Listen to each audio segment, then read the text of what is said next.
to pay their retirement. I have several friends that were planning on retiring next year. Their IRAs and their savings are off 30 or 40%. They can't afford to retire.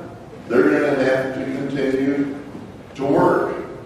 The truth is, what Nancy has been talking about and what this website documents has been going on for many, many years, spiraling worse and worse and worse, and the American public has not paid it any attention, and the American political system has not paid it any attention, but we're now at a point where it's unavoidable. This is not different than what happened in this country in the 1920s, when we had a series of bubbles in which Wall Street was leveraging itself about 20 to 1 and had a financial crisis. And we found ourselves in a Great Depression.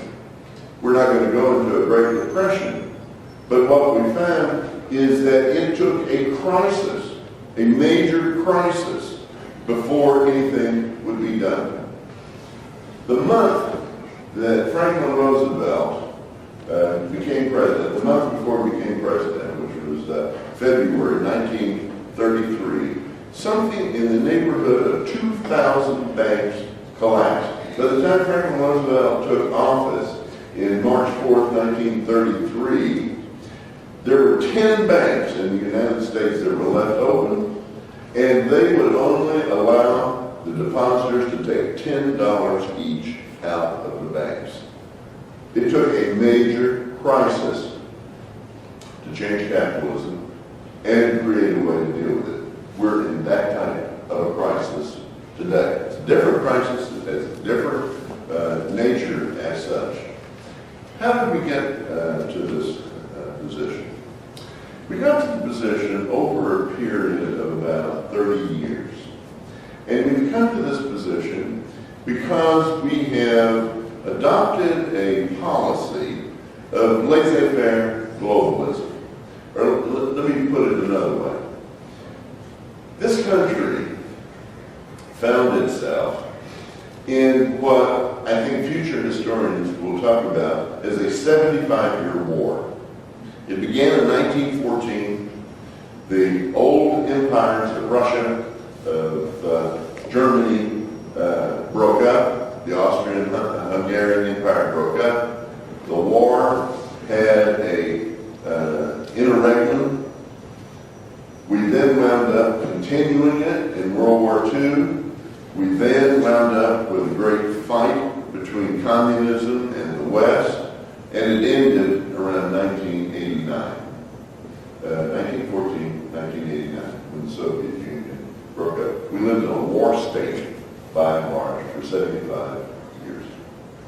Now, when that war ended, the question was, how will the industrial world, Japan, Europe, the United States, Canada, how will we bring in to the global economy around 4 billion people who have been in the communist world or in socialist states? Our solution is something we call globalism. And under globalism, what we said is we're going to, by and large, we're going to throw open our markets. We're going to make it possible for our goods to be produced anywhere and brought in here. We also agreed that when our firms went abroad, is that we would negotiate trade agreements such as NAFTA, the World Trade Agreement, and CAFTA, and a series of others, where other countries would agree not to expropriate our assets. And under the basis of those agreements, we created a trap for ourselves.